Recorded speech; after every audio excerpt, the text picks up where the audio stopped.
Olá, turma, tudo bem com vocês? Espero que sim, espero que estejam todos e todas muito bem, aproveitando aí o conteúdo do nosso curso de História da Religião de Israel, e entramos hoje na nossa sétima aula, então sétima, oitava, nona aula, nós terminamos o conteúdo, e aí na décima será aplicado aquilo que todo mundo está ansioso para fazer, né? A prova. Aluno adora a prova, estou brincando. Ninguém gosta de prova nem de provação, né? Mas já vou antecipar que a minha prova ela é bem tranquila, são 10 questões de múltipla escolha, com 4 alternativas, não tem pegadinha, não costumo colocar pegadinha nas minhas provas, então pode ficar tranquilo, basta assistir o conteúdo das aulas e você consegue prestar atenção, evidentemente, você consegue fazer a prova com muita tranquilidade, né? Não vou exigir trabalho, não vou exigir leituras adicionais, a não ser aquelas que vocês farão por conta do próprio interesse, né? Às vezes eu digo alguma coisa aqui, espero que eu esteja dizendo uma opção de coisas que estimulem o interesse de vocês, e aí vocês vão para os comentaristas, para os historiadores, para os livros aí que vocês têm, ou se não, os livros da nossa biblioteca, aprofundar o entendimento do que nós estamos apresentando aqui, né? Tenho procurado, à medida do possível, dar uma visão alternativa, uma visão mais sócio-histórica da religião de Israel, entendendo que se você está fazendo uma pós-graduação em Antigo Testamento, eu estou pressupondo que você tenha aí já um bom conhecimento de Antigo Testamento, por conta de leituras, por ter lido o Antigo Testamento inteiro, acho que é o mínimo que se deve fazer. Aliás, todo cristão, eu imagino que deva ler a Bíblia, pelo menos ler a Bíblia uma vez na vida, no mínimo, né? Para ter uma noção ampla do que é que se trata esse texto maravilhoso que nós gastamos aí a vida toda na tentativa de entender, de nos aproximar dele, e ele nos leva a aproximar do Senhor, né? O próprio Jesus disse aos judeus do seu tempo: vocês estudam as Escrituras porque pensam que nelas vocês têm a vida eterna, e de fato elas testificam a meu respeito, mas não quereis vir a mim para ter vida. Ou seja, a vida não está na apropriação de um conteúdo literário, nem da profissão de uma doutrina supostamente ortodoxa. A vida está em aproximar-se de Jesus. E nós nos aproximamos dele por intermédio da leitura desse texto, ao entendermos quem ele é, o que ele exige, o que ele faz e o que espera de nós, né?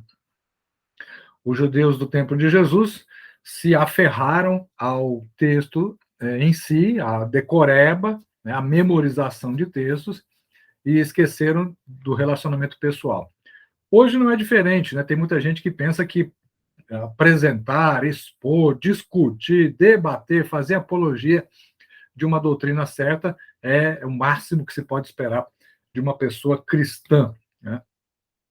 Isso não é verdade. Jesus já desmentiu essa afirmação há 2000 anos e, infelizmente, ainda tem gente que não compreendeu. Mas, enfim, são os dilemas da vida, do ser humano, né?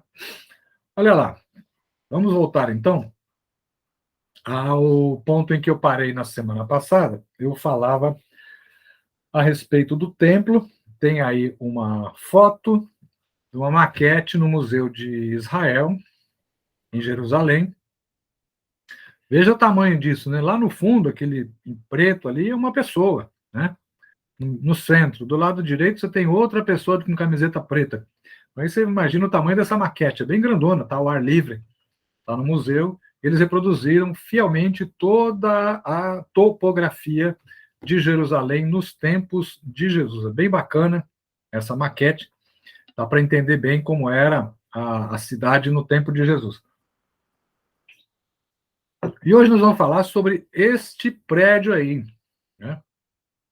Sobre a edificação, sobre esta construção que teve os seus materiais, né, acumulados pelo rei Davi, mas cuja construção ficou a cargo do outro rei que o sucedeu, o seu filho, né, Salomão.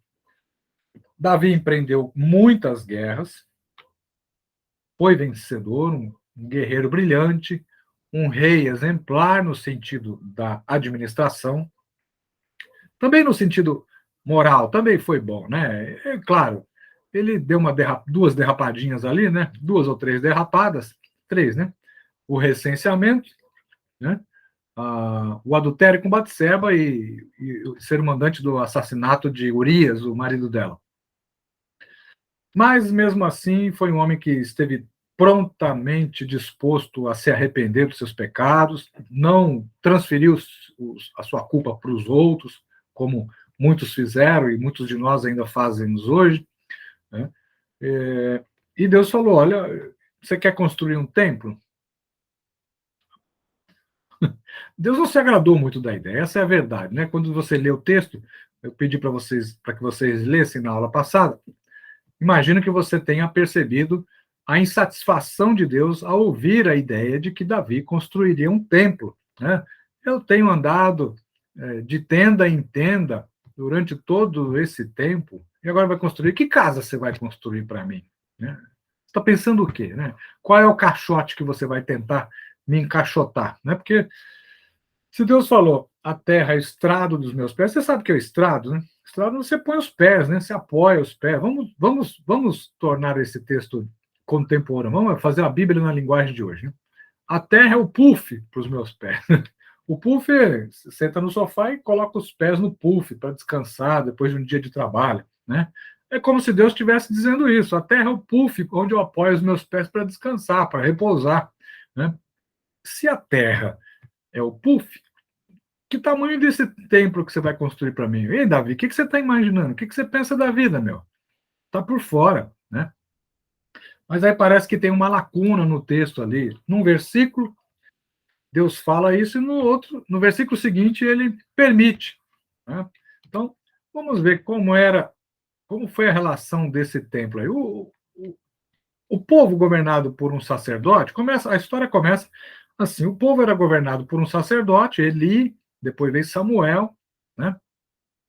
E de repente, é, ele, esse povo vai ao sacerdote, vai a Samuel, fala: a gente quer ter um rei, né? Como tem as outras nações. Nós olhamos a cultura política das nações que são vizinhas a nós, todo mundo tem um rei. A gente não tem um rei. Fica aí o senhor, o sacerdote. O senhor é que manda na gente, é representante de Deus, Deus é o rei, ok, bacana. Mas a gente quer uma figura humana, né? A gente quer ter um palácio como todo mundo, né? A gente quer ter um palácio do Planalto. A gente quer problema. A gente quer ter um problema para cuidar. Né? Aí o sacerdote ficou chateado, né? Achou que ele não estava representando bem, né? E se voltou para Deus, e Deus falou: fique em paz, eles não estão rejeitando você, estão rejeitando a mim. Ó, veja aí como começa o problema, né? Eles não estão rejeitando você, estão rejeitando a mim. Eu habito no meio do povo e aqui nós temos uma teocracia. Teocracia é governo na mão de Deus, teos é Deus, cracia é poder. Né? Então, teocracia. Democracia, demos é povo, cracia é poder, poder que emana do povo. Eles não querem uma teocracia, eles querem um rei. Tudo bem, vai lá e fala para o povo o seguinte, daí como não é o foco do texto, eu não vou ler o texto, o foco da aula, eu não vou ler o texto todo, mas a citação está aí, 1 Samuel, capítulo 8, versículos 14 a 17. Mas vai lá e fala o seguinte: vocês querem um rei? Ok, vai ter que montar então uma corte. Uma corte custa dinheiro, né? Então vai ter que ter os auxiliares, os empregados, as empregadas, os copeiros, né? Os cozinheiros, as arrumadeiras, né? Vai ter que ter um exército, uma comitiva, né? Se vierem os estrangeiros para nos visitar, tem que ter uma comitiva para receber, tem que construir um palácio legal, né? Tudo isso tem custo, né? Então, vocês estão pagando o dízimo de Moisés, vão ter que pagar um outro dízimo, que é o dízimo da corte, o dízimo da monarquia, né? Então, veja aí a taxa, o imposto aumentando. O problema começa aí. Então, o segundo rei da nação, primeiro era Samuel, segundo rei Davi, fez as suas guerras, não tinha, né, essa figura, o sacerdote já tinha perdido a força, agora a figura proeminente era a do rei. Né? Ele constrói, então, um palácio para ele, e agora quer construir uma casa para Deus, um templo ficaria anexo ao palácio do rei. O templo, no Antigo Testamento, também não foi uma proposta interessante, né? Porque Deus diz para Davi, Davi contou isso para o profeta falou, maravilha, faz tudo que está no teu coração, né? Pode ler lá o texto, o profeta ficou encantado, legal, bacana, vamos fazer um templo. E ele incentiva Davi a construir e sai do palácio do Davi, e Deus fala para ele, como é que é o negócio aí? Você gostou da ideia? Você está animadinho? Né? Volta lá e fala para ele que não é bem por aí, não. Deus não estava afim da proposta do templo. Falou, tenho andado de tenda em tenda o tempo todo, né? Nunca exigi nada. Que casa que você vai construir para mim? Né? Mas aí o texto segue, e como o Davi tinha posto isso no coração, Deus parece que consente. Não que fosse a proposta, não saiu de Deus, né? Deus nunca exigiu isso do povo. Mas aí vamos trabalhar com a ideia da vontade permissiva de Deus, né? Não foi uma vontade diretiva, Deus não dirigiu Davi a fazer isso. Foi uma vontade permissiva, ele permitiu que a cultura humana de Israel seguisse ou acompanhasse as culturas dos povos vizinhos. Então, o templo, ao longo do tempo, sempre foi um lugar de problema, sempre foi um lugar de suspeita, né? Jeremias, capítulo 7, versículo 11, né, disse que lá era um covil de salteadores. Salteadores são ladrões, né? Covil de salteadores, ou seja, ali é um muquifo, né? Ou seja, Jeremias pegou pesado, né? Falou mal, disse que olha, o pessoal está saqueando a nação, eles estão extorquindo, né? Eles estão cometendo crimes ali em nome de uma elite religiosa, né? Então, isso já em Jeremias. Jeremias está aí uns 300 e poucos anos depois de Davi. Muito cedo. Então, desde muito cedo já começam os problemas, né? Abacuque também, que tem um texto bonito, né? É um cântico, né? Ele aponta o problema, ele fala, olha, ele olha para a sociedade e vê violência na sociedade, né? Opressão, e opressão econômica também, né? Opressão por causa de dinheiro, né? Não era de outra natureza. Ele ora a Deus, né? O livro de Abacuque é um livro com pouca profecia, é um profeta com pouca profecia.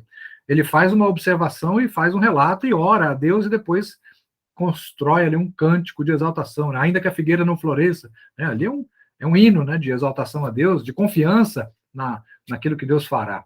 Ele diz, olha, eu estou vendo violência na cidade, Senhor, e a violência começa lá dentro, né? O problema da opressão do povo, ele é armado dentro do templo, né? Então, veja aí, já não é o primeiro profeta que aponta uma desvirtuação, né, da proposta original do templo.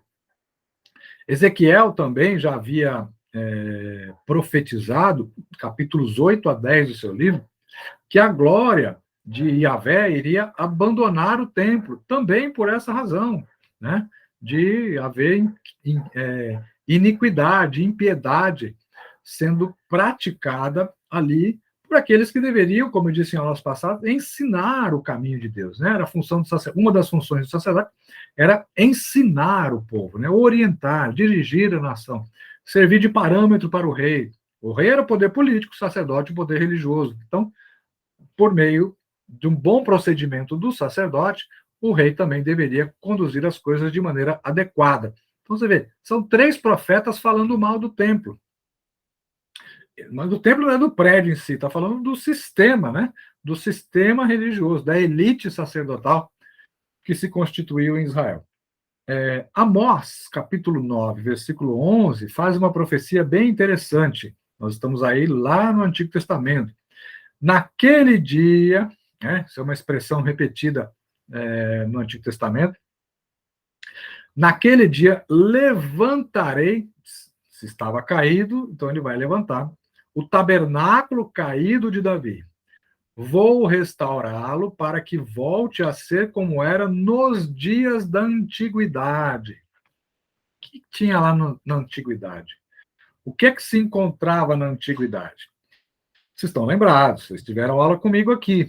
Eu falei bastante da antiguidade, né? E como é que era nos dias da antiguidade? Eram cultos mais flexíveis, descentralizados, aonde se encontrava Deus, ali se cultuava Deus, né? Abraão ofereceu sacrifícios no Carvalho de Moré, no Carvalho de Siquém. Jacó, eu não falei de Jacó, mas vocês estão lembrados, ele está fugindo no deserto, deserto de Luz, depois muda o nome para Betel. Ele se deita, está fugindo de Esaú, né, que queria pegá-lo. Ele se deita, coloca uma pedra, faz da pedra o travesseiro e sonha uma escada que toca o céu, né, e anjos subindo e descendo. Ele acorda espantado e diz: isso aqui é Betel, Betel, casa de Deus, a porta do céu. E aí muda o nome do lugar de Luz para Betel, né? Então ele vê uma escada e o acesso a Deus, e ali ele levanta uma coluna, uma pedra, e oferece ali uma libação e faz uma aliança com Deus, né? Então, veja aí, Deus estava ali onde o homem estava, onde a família dele estaria anos depois. E essa imagem da escada com anjos subindo e descendo, ela é uma imagem retomada por Jesus. Ele fala: a partir de agora vocês verão anjos subindo e descendo. Estão lembrados que Jesus disse isso? Ele está se referindo a quê? Ao sonho de Jacó, né? Então, através de Jesus, nós teríamos acesso a Deus, né? Betel, casa de Deus, é o nome que foi dado por Jacó àquele lugar. Então, na antiguidade, veja, retome lá o tempo da saída do Egito, né? 1.300 anos antes de Cristo, isso é antiguidade, né?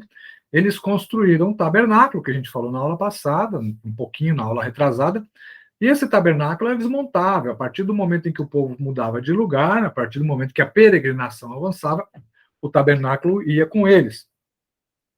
Então, o tabernáculo era a figura central na disposição social das 12 tribos, e Deus está usando Amós, o profeta vaqueiro, para dizer isso. Naquele dia, eu levantarei o tabernáculo caído de Davi, para ele voltar a ser como era antes. Ou seja, Deus está dizendo duas coisas aqui: que ele quer resgatar o espírito da religião antiga, que é Deus habitando no meio do povo, e não num caixote, não em uma estrutura cúbica, né?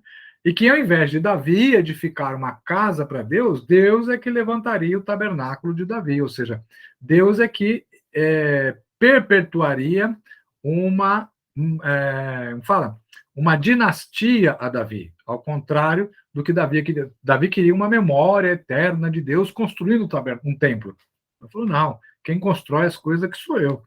Eu é que vou perpetuar o seu nome, não você vai perpetuar o meu, né? Então, levantar o tabernáculo caído de Davi era isso. Davi interrompeu o processo religioso natural, né? Vamos continuar com o templo? João 1,14 diz: e o verbo, que é Cristo, né, o Logos é Cristo, né, o verbo eterno, se fez carne e habitou. No grego, João usa a expressão tabernaculou. Habitou é uma tradução do grego tabernaculou, restaurando aí, resgatando a ideia do tabernáculo, que era móvel, né? Habitou, tabernaculou entre nós, ou seja, no nosso meio, como eram com as 12 tribos, cheio de graça e de verdade, e vimos a sua glória, glória como a do primogênito, a do unigênito do Pai. Olha aí, você já deve estar percebendo aí o que está acontecendo com a vinda de Jesus, né? Então, aquele templo, o templo de Salomão, que foi reconstruído por Esdras, Neemias, depois foi restaurado por Herodes, agora está perdendo, com Jesus ele está perdendo a sua função. Uma vez que o verbo tabernaculou entre nós, o Espírito do Cristo habitou no homem Jesus de Nazaré, João está abrindo para nós aqui a nova situação que vai se estabelecer no Novo Testamento, né? Então, o Deus que habitava no meio da sua sociedade, do seu povo Israel no Antigo Testamento, agora habita em um corpo físico. Mas esse corpo físico ainda está restrito, né? Essa divindade vai só aonde aquele homem foi. Jesus foi. Aonde Jesus foi, a divindade foi com ele. Ele não tinha ali, na pessoa de Cristo, ele não tinha onipresença. Tinha onipresença no Espírito de Deus, né? Mas Jesus não podia estar em todos os lugares ao mesmo tempo. Você concorda comigo? O homem, Jesus. Então, há mais coisas vindo pela frente aí. Atos 15, lá já na pregação dos apóstolos mais à frente, né? Depois de Jesus dizer, e depois de João ter escrito isso, ele, Atos 15, vai citar essa profecia que eu repeti agora há pouco, que eu disse agora há pouco de Amós, dizendo o seguinte: depois disso, voltarei e edificarei o tabernáculo de Davi, reedificarei as suas ruínas e o restaurarei. Não era Davi que deveria construir uma casa para Yahvé, né? Mas Yahvé que construiria uma dinastia para Davi. Yahvé queria o quê? A manutenção, com isso, dos costumes do deserto. Jesus ao ir para Samaria, encontrou uma mulher. Essa mulher sai para pegar água, para captar água.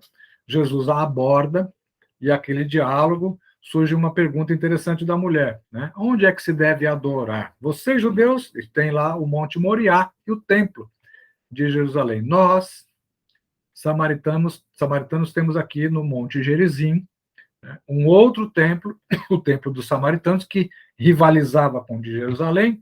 Judeus consideravam os samaritanos um povo impuro, porque no período da diáspora, no período do exílio, eles contraíram matrimônio com os estrangeiros. Então, os judeus do sul, lá de Israel, de Judá, de Jerusalém, de Judá, entenderam que os samaritanos corromperam a linhagem judaica original e, portanto, perderam a legitimidade. Então, os judeus do sul consideravam os samaritanos, que ficavam no meio do país, um povo impuro, não permitindo que eles entrassem no templo de Jerusalém. O que eles fizeram? Construíram, então, um outro templo lá em Samaria, onde já tinha, na antiguidade, lá no período dos juízes, já tinha um lugar de culto. Então, eles aproveitaram e fizeram um templo ali, e houve essa rivalidade. Quando Jesus se encontra com a mulher samaritana, ela faz essa pergunta: vocês, judeus, dizem que Jerusalém é onde se deve adorar. Nós adoramos aqui, onde Jacó esteve, construiu o poço, tirou água do poço, bebeu, deu para os seus animais beberem. O que você diz, Jesus? Jesus diz a ela: olha, nem aqui nem lá. Nenhum dos dois templos é o certo, né? Porque o Pai procura os que o adoram em espírito e em verdade. Olha, flexibilização, né? O rompimento desses limites físicos, né? Nem naquele templo circunscrito no Monte Moriá, nem nesse templo circunscrito no Monte Gerizim. O Pai procura os que o adoram em espírito e em verdade. Eu até acrescentaria aqui em liberdade, né? Então, veja aí, mais uma indicação. E aí vem Mateus 24, no final do ministério de Jesus. Jesus e os seus discípulos estão saindo do templo no final do dia, provavelmente o sol já se pondo, bate na porta do templo, nas portas do templo, que eram folhadas a ouro, aquilo devia ter refletido. Os discípulos olham para trás e falam: olha, Jesus, que coisa mais linda, que coisa mais bela, admirável, né? Que pedras, que edificações. Jesus olha e fala: ih, não vai ficar pedra sobre pedra, né? Que não seja derrubada. Então, deixa só um minutinho, não vai ficar pedra que não seja derrubada. Então, Jesus diz: olha, esse templo físico, majestoso, opulento, isso tudo não vai avançar. E aí, quando nós continuamos lendo o texto do Novo Testamento, nós vemos lá no Apocalipse, capítulo 21, versículos 3 e 22, né? João escreve: eis o tabernáculo, não fala o templo, né? Eis o tabernáculo de Deus com os seres humanos. Deus habitará com eles. Não vi nenhum templo, algumas versões dizem santuário, na cidade. Está falando da cidade santa que desce do céu, da Jerusalém que desce do céu. porque o seu templo é o Senhor, o Deus Todo-Poderoso, e o Cordeiro de Deus. Então, na conclusão do plano de Deus, o templo é abolido e Deus restaura a proposta antiga, inicial, de habitar no meio do povo. Se você retornar aí aos textos de Paulo, Paulo diz isso da comunidade da igreja, né? Ele fala isso não de forma individual, mas de forma coletiva. Diz: vós sois o templo do Espírito Santo. Ele não diz você é o templo do Espírito Santo, porque eu não sou a igreja sozinho, né? Ele não poderia jamais ter dito para alguém: você é o templo do Espírito Santo, porque nós não somos o templo do Espírito Santo. Nós somos a igreja a partir do momento que nos reunimos coletivamente para adoração, né? Jesus disse: o Pai procura os que o adoram em espírito e verdade, não aquele que o adora, né? Os. Então está falando de coletivamente. O povo de Deus é o quê? É a coletividade, né? Então, vós sois o templo do Espírito Santo. Então, essa ideia de templo não é a ideia originalmente aprovada por Deus. Deus suportou isso, tolerou isso, mas o templo sempre teve problema. Então, ainda hoje, nós precisamos entender esse elemento, né, que nós herdamos de Israel. É bem verdade, repetimos muitas coisas que eles fizeram, mas precisamos perceber essa sutileza, né, que existe entre o espírito religioso do Antigo e do Novo Testamento, de que Deus quer, de fato, habitar entre nós e fazer aqui o seu culto, né, instituir aqui a sua igreja. Nós temos aí uma representação de alguns templos, e eu quero encerrar essa aula mostrando aqui, né, a ideia que as ideias que se transmite através das diferentes arquiteturas. Aqui em cima do lado esquerdo temos uma foto, uma igreja robusta, a Catedral de São Pedro de Trier, na Alemanha, do século III, a construção original do século III. Veja que você tem torres e muros robustos, eles são até meio baixos, mas são fortes, para passar a ideia de que a igreja é um lugar de segurança, de proteção. Depois, a Catedral de Siena, bem no meio, no alto, uma catedral já com um perfil gótico, né? Catedral de Siena, na Itália, com estilo gótico, projetada entre os séculos XIII, entre os anos 1215 e 1263. Você tem aí arcos botantes, né? Abobadados, as torres elevadas que apontam para o céu, né? Bem altas as torres, para mostrar e rivalizar com a monarquia. Então, o rei tem os seus palácios e a igreja tinha as torres, né, das igrejas que tocavam o céu. O interior era sempre representando o céu, os anjos e tudo mais, né? Como esse vitral gótico, com motivos bíblicos, né? Só era possível entender o que aquele vitral representava estando dentro da igreja, porque aí a luz de fora iluminava o vitral e era possível entender qual era a passagem bíblica ali representada. Então, você só entende as coisas de Deus estando dentro da igreja, né? Essa era a mensagem que se passava. Do lado de fora, era impossível entender o que estava representado ali.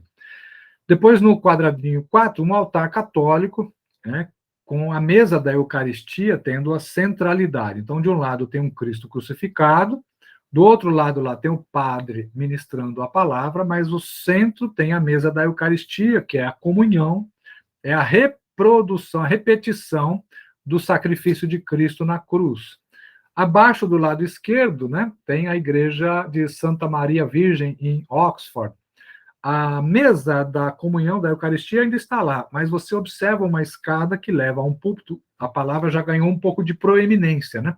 Ela está no lugar elevado. Provavelmente os reformadores, Calvino, Lutero, Wesley, pregaram em igrejas com esse layout, com esse desenho.